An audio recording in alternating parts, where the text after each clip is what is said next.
ரொம்ப முக்கியமான நேரத்தில் முக்கியமான பணிக்கு வந்திருக்கீங்க. என்ன முக்கிய இலக்கு வச்சுருக்கீங்க? இப்போ என்னை பொறுத்த மட்டிலும் பாரதிய ஜனதா கட்சி தலைமை நம்பி எனக்கு இந்த தலைமை பொறுப்பை கொடுத்துருக்குறாங்க. என்னுடைய இலக்கு என்பது என்னென்னா, தமிழ்நாட்டில் தேசிய ஜனநாயக கூட்டணி ஆட்சியை கொண்டு வருவது தான் என்னுடைய மிக முக்கியமான ஒரு லட்சியம். சரி, எப்படி இந்த வாய்ப்பு ஏற்பட்டது? எந்த சமயத்தில் முடிவானது? இல்லை, அது பற்றி எனக்கு ஒன்றும் தெரியாது. ஏன்னா இது தேர்தல் காலகட்டம் முடிஞ்சு 3 ஆண்டுகளுக்கு ஒரு முறை இதில் உள்ள விஷயங்கள். இதில் அகில இந்திய தலைமை சில முடிவுகளை எடுத்து தேர்தலுக்காக அது பண்ணியிருக்கலாம். மற்ற மாநிலங்கள்லாம் இல்லாத காட்சி. அமித்ஷா இங்கே இருக்கிறாரு, அந்த சமயத்தில் தான் நாமினேஷன் நீங்கள் தாக்கல் செய்கிறீங்க. அன்றைக்கி நாள் ஃபுல்லாக பிரேக்கிங் நியூஸ். என்ன அறிவுரை கொடுத்தாரு இன்றைக்கி அமித்ஷா? இல்லை, மாண்புமிகு உள்துறை அமைச்சர் அவர்கள் என்ன சொன்னாங்க, புதிய பொறுப்பு எடுத்துருக்கிறீங்க, இது உங்களுக்கு ஒரு சவாலாக தான் இருக்கும். ஆக நீங்கள் தேசிய ஜனநாயக கட்சியினுடைய கூட்டணியில் யார் யாரெல்லாம் இருக்கிறாங்களோ அவங்களெல்லாம் பார்த்து பேசி அவங்களோட ஒரு தோழமை நட்புறவை முதல்ல பண்ணுங்கள். அதுக்கப்புறம் நான் அடிக்கடி வருவேன், உங்களுக்கு என்ன சொல்லணுங்கிறத நான் செய்கிறேன் அப்படின்னு. நயினார் வர்றார், அதிமுக கூட்டணியும் வருது. வெறும் கோயின்சிடன்ஸா என்ன? இல்லை, அது அப்படி கூட எடுத்துக்கலாம். அதாவது என்ன, கோழியிலேருந்து முட்டை வந்துச்சா, முட்டையிலேருந்து கோழி வந்துச்சான்னு சொல்ல முடியாது. அதாவது அதிமுக என்பது அதுவும் மிகப்பெரிய ஒரு கட்சி. ஏற்கனவே கூட்டணியில் இருந்தோம். 1998 அம்மா இருக்கும்போதே கூட்டணியில் இருந்த அதிமுக. அதுக்கு பிறகு தொடர்ந்து அண்ணன் இபிஎஸ் அவரோட தலைமையிலே கூட முதலமைச்சராக இருக்கும்போது அப்பொழுது கூட்டணியில் இருந்தோம். அப்புறம் இடையில் பாராளுமன்றத்தில் மட்டும் அந்த கூட்டணி இல்லாமல் இருந்தது. அதுக்கு பிறகு திருப்பியும் அந்த கூட்டணி இயற்கையாகவே உருவாகிருக்குன்னு தான் நான் நினைக்கிறேன். நயினார் வந்தால் நல்லா இருக்குன்னு அவங்க விரும்பினாங்களோ? இல்லை, அதை பற்றி எனக்கு ஒன்றும் சொல்ல தெரியாது. அவங்க எல்லாமே எனக்கு நண்பர்கள் தானே, அங்கேருந்து வந்தவர் தானே. ஆமாம், ரத்தத்தின் ரத்தம் தானே நீங்கள். அதனால் அவங்களுக்கு ஒரு கூடுதல் உற்சாகம் இருக்குமோ, நம்மால் தான் அங்கே இருக்கார் அப்படி. பிரிந்தவர் கூடினால் பேரின்பம் தானே. அதை ரொம்ப நாள் சொல்லிட்டு இருந்தீங்க. இன்னைக்கு கட்சியில் இந்த நிலைப்பாடு இன்னைக்கு அறிவிக்கப்படுது, திரு அமித்ஷா அவர்கள் ஆனால் அதற்கு முன்னாடியிலேருந்தும் கூட இந்த கூட்டணி அமைவது நலம், வரணும் வரணும் அப்படின்னு உறுதியாக சொல்லிட்டு இருந்தீங்க. அது உங்களோட கன்விக்ஷனாக இருந்தது ஏன்? இல்லை, என்னை பொறுத்தவரை திமுகவுடைய ஆட்சி ஆற்றப்படணும். மக்களுக்கு சொத்து வரி உயர்வு, மின்சார வரி உயர்வு, மக்கள் இவங்களை நம்பி வாக்களித்தாங்க. நம்பி வாக்களித்த மக்களுக்கு இவங்க மக்களுடைய வழி தெரியாமலேயே இன்றைக்கி அவ்வளோ தூரம் எல்லா பிரச்சனைகளும் இருக்குது. இன்றைக்கி தமிழ்நாட்டில் பார்த்திங்கன்னா குக்கிராமத்தில் கூட போதைப்பொருள் பழக்கம் இருக்குது. அது சட்டம் ஒழுங்கு எங்கே சரியில்லை. நீங்கள் பார்த்தீங்கன்னா பாலியல் வன்கொடுமைகள் நிறைய நடக்குது. நீங்கள் ஒரு அமைச்சரே இன்றைக்கி ஒரு சர்வசாதாரணமாக பெண்களை கேவலமாக பேசக்கூடிய ஒரு சூழ்நிலை. இதையெல்லாம் பார்க்கும்போது உண்மையிலே ஒரு மாற்றம் வேணும். மக்கள் இந்த மாற்றம் எனக்கு மட்டும் இல்லை, மக்களுக்கே இந்த மாற்றம் வந்து கொண்டே இருக்கிறது. ஆட்சியை மாற்றியே தீர வேண்டும். அதுதான் அதுக்கு கூட்டணி அவசியம் அப்படிங்கிற நிலைப்பாடு எடுக்கப்பட்டு. ஆமாம், வலுவான கூட்டணி. இப்போ அவங்களுமே தனிப்பட்ட திமுக எங்கேயும் போட்டி போட்டது இல்லையே. இன்றைக்கி தமிழ்நாட்டில் எல்லா கட்சியிலும் இருக்குது. ஆனால் ஒரு கூட்டணி இல்லாமல் எல்லாருக்கும் தனித்தனியாக நிற்கிது அப்படின்னா கூட நம்ம பரவாயில்ல. அவங்களும் கூட்டணி வச்சுருக்காங்க. அதனால் நமக்கு ஒரு கூட்டணி தேவை. ஒரு இயற்கையான கூட்டணியாக பார்க்குறீங்களா? ஏன்னா நீங்கள் அவங்களையும் அறிவீங்க, இந்த அமைப்பையும் அறிவீங்க, ஒட்டுதா? நிச்சயமாக இது கேடர்ஸ் மத்தியில் எனக்கு அதிமுக கிளை கழக செயலாளர் எல்லாரையும் தெரியும், மேல்மட்ட தலைவர்களையும் தெரியும். ஆக கீழ்மட்டத்தில் எல்லாருடைய எண்ணங்களும் உண்மையில் அதுதான். என்னென்னா பாரதிய ஜனதா கட்சியோட கூட்டணி வைக்கணும் அப்படிங்கிறது அவங்களுடைய எண்ணங்கள். ஆனால் இந்த கட்சியில் கடந்த ஒரு 2-3 ஆண்டுகளாக வலுத்த கோஷம் அப்படிங்கிறது 2 திராவிட கட்சிகளும் வேண்டாம்.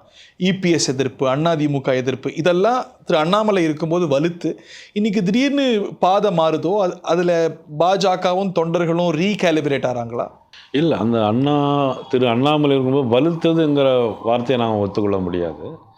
அதாவது சில வேர்டிங்ஸ் சில இதில் நடந்தது இருக்குது. அதாவதுன்னா அதை இன்டர்பிரிட்டேஷனில் கொஞ்சம் தவறான இது நம்ம சொல்லும்போதே சில விஷயங்களை சொல்லும்போது சில கருத்துக்களில் பிரச்சனையே மாறி வந்துடும். ஆனால் பாத மாற்றம் தானே. அதிமுக எதிர்ப்புலேருந்து அதிமுக கூட்டணிங்கிறது கிளியரான பாத மாற்றம் தானே. இல்லை, பாதை மாற்றம்னு சொல்ல முடியாது. ஏன்னா அதாவது தனித்து நிற்கலாமே, நம்மளுடைய ஸ்ட்ரென்த் என்ன அப்படிங்கிறத தெரிஞ்சுக்கிறதுக்காக ஒரு நோக்கமாக இருக்கலாமே தவிர அந்த பாதை மாற்றங்கிறது கொள்கை அளவில் வேறுபாடு இருக்குது. இது தேசிய கட்சி, அது மாநில கட்சி இருந்தால் கூட கொள்கைகளில் மாறுபாடு இருந்தால் கூட எண்ணங்களில் மாறுபாடு இல்லாமல் தான் இருந்துச்சு. ஒரு வருஷத்துக்கு முன்னாடி இந்த கூட்டணியை உறுதி செய்யறதுக்கான காரணம் என்ன? ஏன்னா வழக்கமாக தேர்தல் கூட்டணிகள் தேர்தல் நெருக்கத்தில் உறுதியாகும். அப்படிப்பட்ட ஒரு சிக்னலை தான் அதிமுக கூட கொடுத்தது. ஆனால் ஒரு வருஷத்துக்கு முன்னாடி இந்த கூட்டணி அமைப்புக்கான காரணம் என்ன? எப்பொழுதுமே ஒரு 2 அரசியல் கட்சிகள் இருக்குன்னா கூட்டணின்னு முடிவு எடுத்துட்டோம்னா அது சீக்கிரமாக முடிவெடுத்து பயணிக்கிறது தான் நல்ல விஷயம். இல்லைன்னா கடைசி நேரத்தில் நம்ம வந்து இப்போ உதாரணமாக நான் வரக்கூடிய ஒரு வாரத்தில் 10 நாளில் தேர்தல் அறிவிக்க போகிறாங்க. அப்போவே கூட்டணி பேசினோம்னா யார் யார் ஒருத்தருடைய முகங்கள் தெரியாது. நீங்கள் சொன்ன மாதிரி ஒரு சில கருத்து வேறுபாடு ஒவ்வொரு மாவட்டங்களில் இருக்கலாம்.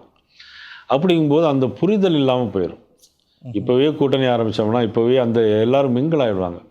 நம்மெல்லாம் ஒன்று அப்படிங்கிற மாதிரி மிங்கிள் ஆகிடுவாங்க. கிளேசங்கள் இருந்தாலும் கலைய ஒரு கெமிஸ்ட்ரி உண்டாக புரிதல் உண்டாக உதாரணத்துக்கு 96 பார்த்தீங்கன்னா கடைசி நேரத்தில் அதிமுக காங்கிரஸ் கூட்டணி வச்சு அதனுடைய விளைவு வந்து அதனால தான் இந்த கூட்டணி வந்து இப்போவே ஆரம்பிச்சேன்னா எல்லாருடைய கட்சி இந்த பிஜேபி கட்சியினுடைய தோழர்கள் அதிமுக தோழர்லாம் மிங்கிளாகி போராட்டம் ஆர்ப்பாட்டம் அப்படின்னு ஆரம்பிச்சிட்டாங்கன்னா அவங்க தொடர்ந்து அடுத்தால பணி செய்வதற்கு ஒரு மாறுபாடு வித்தியாசம் இல்லாமல் இருக்கும். இந்த ஒரு வருஷங்கிறது வந்து இணைந்து பணியாற்ற ஒருங்கிணைய இந்த நேரத்தை நீங்கள் எடுத்திருக்கிறீங்க.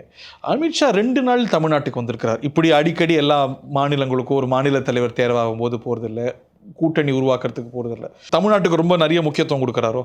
இங்கே ஒரு இலக்கு அடையணும் அப்படின்னு ஒரு பெரிய இலக்கு வச்சிருக்கிறாரோ? ஆமாம், நிச்சயமாக தமிழ்நாடு நிச்சயமாக தேசிய ஜனநாயக கட்சியின் கூட்டணியோட வரணுங்கிறதுல ரொம்ப இதாக இருக்குது. இந்த அணியில் அதிமுக வந்திருக்கு. யார் யாரெல்லாம் இருக்காங்க, யார் யாரெல்லாம் இல்லை சார்? அதில் ஒரு குழப்பம் இருக்கு.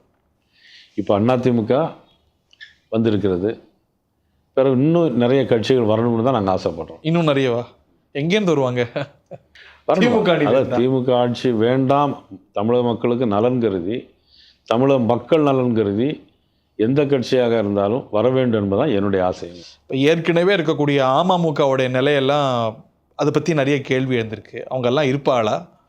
அவர் ஏற்கனவே அம்மா மக்கள் முன்னேற்ற கழகம் அது ஒரு தனி கட்சி அமைத்திருக்கிறார். பாராளுமன்றத்தோடு எங்களோடு அவர் தொடர்ந்து வந்து கொண்டிருக்கிறார். அவர் தொடருவாரா? தேசிய ஜனநாயக கூட்டணி தொடருமா? தொடரலாம். அது முடிவாகணுமா? இல்லை, எல்லா கூட்டணியுமே இப்போ வந்து பாராளுமன்றத்தோடு கூட்டணி முடிந்தது. இனிமேல் தொடர்வதற்கு வந்து எங்களது தேசிய ஜனநாயக கூட்டணியில் எங்களுடைய பார்லிமெண்ட் போர்டு, பாரதிய ஜனதா கட்சியுடைய பார்லிமெண்ட் போர்டு, ஹைகமாண்ட் அவங்களெல்லாம் முடிவு பண்ணி இன்னும் தொடர்ந்து எல்லாரையும் தொடருமா? தொடர வேண்டும். மேலும் கட்சிகள் வரலாமா?